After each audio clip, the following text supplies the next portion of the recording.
partners around the world. And what we've been thinking about a lot is how do you actually engage these questions of difference? And you mentioned polarization now. You've been doing a lot of work the last few years with your friend, Robbie George, colleague from Princeton. Yeah, brother Rob. He's been sick, though. We got prayed. Oh, I didn't know that. Yeah, no, he's bouncing back, though. Okay, good. Yeah, I just good. talked to him just yesterday. He's in the hospital. But we had prayer. He's holding on. He's Good. holding on. Good. Well, you have a deep friendship with Professor George. Well, not a friendship, it's a brotherhood. Brotherhood, yeah. Brotherhood. Friendship doesn't cut deep enough, yeah. Yeah. And so what role does brotherhood play in helping us navigate friendship, brotherhood, sisterhood, navigating these differences and living out the kind of love you describe? How do you think about the role of friendship, and especially friendship with those who are very different from us?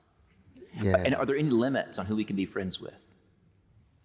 Well, you can only get in so many at a time. In one lifetime, you know what I mean? Very, very much so. But it's hard to say, friendships and brotherhoods and things. I mean, the kind of thing me and Jonathan had, we don't have no language for it, do we? We don't have a language for it. We sing a song, it breaks the back of words. You know what I mean? We break bread at his place later on tonight and start singing and things.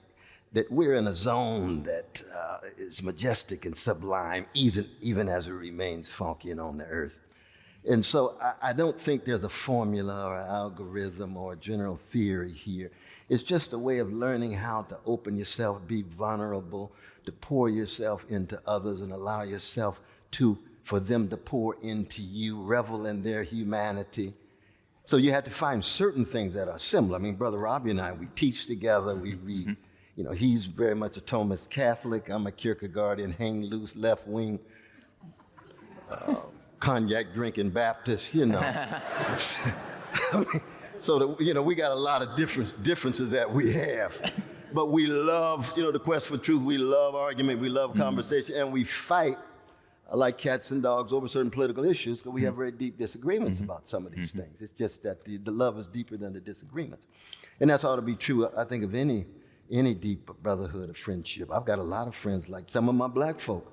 I got black nationalist brothers and sisters who people would think, well, why you spend time with black nationalists? Don't you think nationalism is too often an idolatry that gets in the way of keeping track of the humanity of people outside national boundaries? Yes, I do. I believe that every flag is under the cross.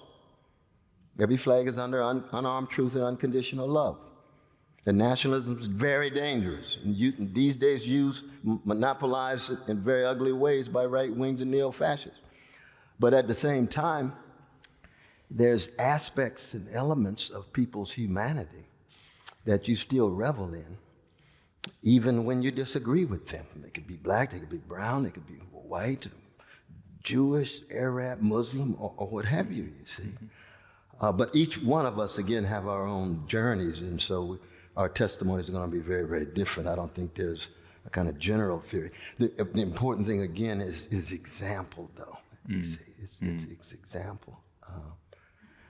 De Tocqueville was right when he said that one of the dangers of American democracy is, given all of its talk about individualism, it's addicted to conformity.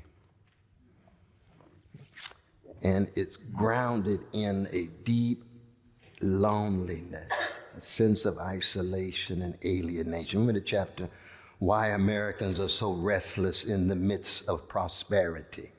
Now, this is the French aristocratic brother in the 1830s.